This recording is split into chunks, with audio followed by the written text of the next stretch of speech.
Hi, and welcome to Political Quickie, your political show that subjectively discusses current affairs in South Africa and all around the world. My name is Mapasika Kamura.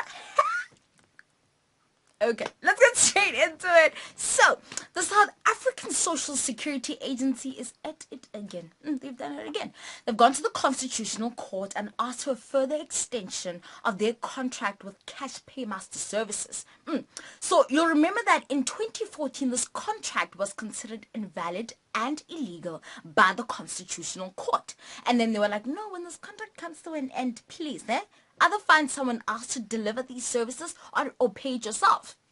So Sasa was like, what? Us, we will definitely be ready. Come, the 1st of April, we'll totally have this in the bag. But then, no, they fooled all of us. When the Constitutional Court had to extend that contract for the first time a year later. Now, they're asking for another extension. So, Sasa, we've had this conversation before. We were like, you know what, you need to figure out yourself. It's shocking that a private company has to distribute these grants on your behalf in the first place. So you need to figure out, an internal system of how to do this. We've had this conversation before. We were like, a state bank would work. You know what I mean?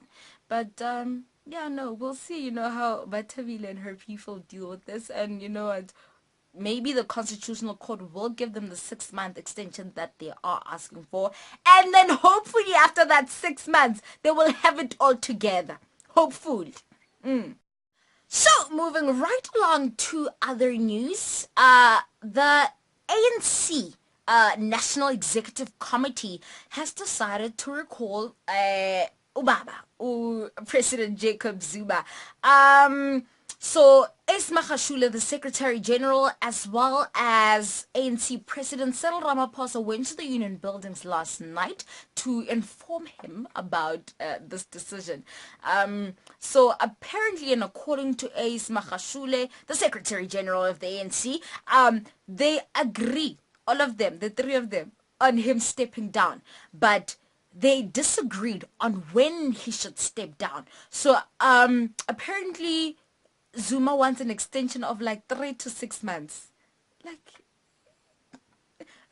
What could he possibly be doing within that 3 to 6 months that Cyril Ramaphosa wouldn't be able to handle in government? I mean, that's all I'm saying. That's all I'm saying. So, according to Ace Magashule, Jacob Zuma said that he was a disciplined member of the ANC. And on previous occasions, we've seen him say this, that he would actually resign if the ANC recalled him. But of course, he's not living, up to his word. He's, frankly refusing to resign at the set time that the ANC has given him. But they've said that they've given him until tomorrow morning to decide, to ponder on, what they've said to him. So we'll see tomorrow if he resigns. But you know what? It's very interesting. Like, what does he want for 3 months? What could he possibly be wanting with 3 to 6 months in government? It doesn't make any sense. But yeah, no. We'll see if tomorrow we'll be, running on the streets with our pens and our pots, celebrating that finally, this horrific, dramatic story has come to an end. But I think the number one thing that we can learn from this is that what comes around goes around. How you go in is how you will go out. So the same way that President Thabo Mbeki was fired, it seems that Zuma will also be fired. So yeah. Moving on to our international story, the ethnic clashes in South Sudan continue. This is heartbreaking. So South Sudan got its independence in 2011 from Sudan, or rather now North Sudan. The initial clashes were based on religion. North Sudan is predominantly Muslim and South Sudan is predominantly Christian. So finally got its independence in 2011 after, a whole lot of countries, especially the US, was involved in the peace talks. So I think, whenever, African countries are fighting or there's infighting in an African country, and there's a Western country lurking in the shadows, the first question you ask yourself is, what mineral resource does this country have? Yes. And so Sudan has oil, and most of these oil reserves are in South Sudan.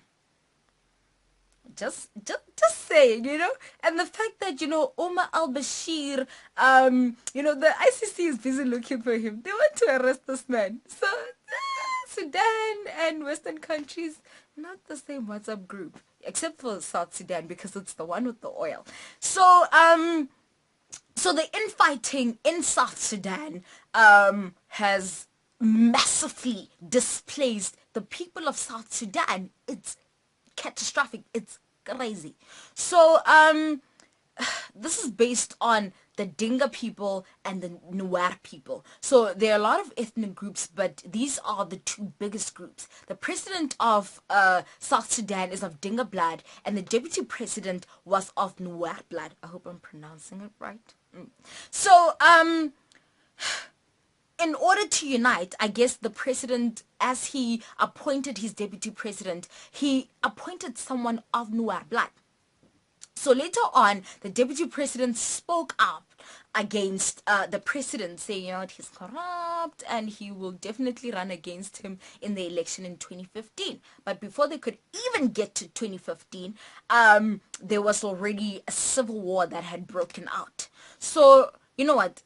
I'm not even drawing attention to the story because of the U.S. involvement, the oil, and Omar al-Bashir in North Sudan. But my thing is, just look at how destructive infighting can be. In the sense that, I'm just looking at South Africa and our Rainbow Nation. They thought they could fill the cracks of, the ethnic differences in their country. But somehow along the line, all of that was destroyed, and now they're fighting and not focusing on developing their country, selling that bloody oil, and developing Africa as a whole. So the thing to learn from this is that, our fake Rainbow Nation is now crumbling. So we've got the opportunity to somehow fix it. Yes, we've got, issues that we need to get through, as in the land issue, the language issues, but we need to fix those if you want to truly be a Rainbow Nation. Just looking at South Sudan and learning how you can't just sweep things under the rug. You need to address certain issues. So South Sudan, I hope you can get your act together, because Africa needs to unite, and Africa needs to be developed, and it needs to thrive.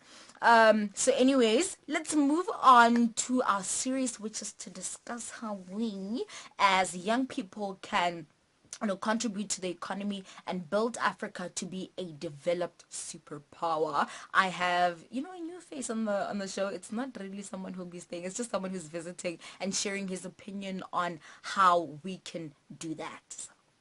The most important thing that one has to make mention of is the fact that we need to appreciate and acknowledge our history as a people. And why do I say that? I say that primarily because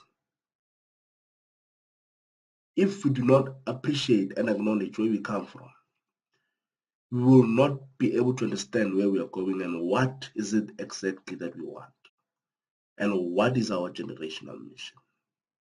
And that is something that has to inform the discussion wherever we go, when we start to say, how can the youth,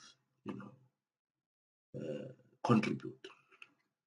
So I think it would be unjustifiable and incorrect of me not to make mention that the youth of the country is tasked with a very unique task that it has to be understood correctly and scientifically analyzed. The task that is at hand is the task that we need to dismantle the structures that are in place. The structures which were created to overlook a certain ethnic group so that another ethnic group can advance. The structures that ensure that a particular ethnic group has access to the means of production, whilst the other ethnic group remains, recipients of crumbs. So that is one task that we need to clearly define. So the youth of the country is tasked with that particular task of ensuring that we dismantle the structures. And from dismantling the structures, it includes also the education system of the country.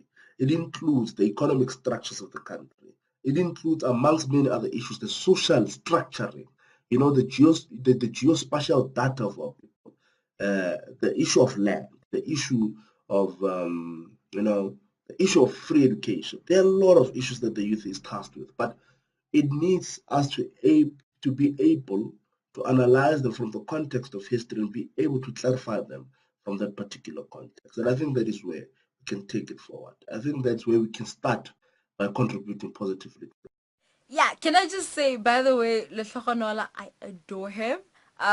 We don't always agree politically on our views, but I think I respect him because he works so hard and he's always like on track in terms of reaching for his goal. And even though we sometimes, a lot of times, disagree on what should be done for the end goal, we have the same end goal in mind, which is to see South Africa and Africa thrive. So yeah, different methods but same goal. So yes, thank you for coming on the show. Anyways, I love you guys. Be awesome. Use your talents to serve humanity, and I will see you next week with yet another face. Yeah.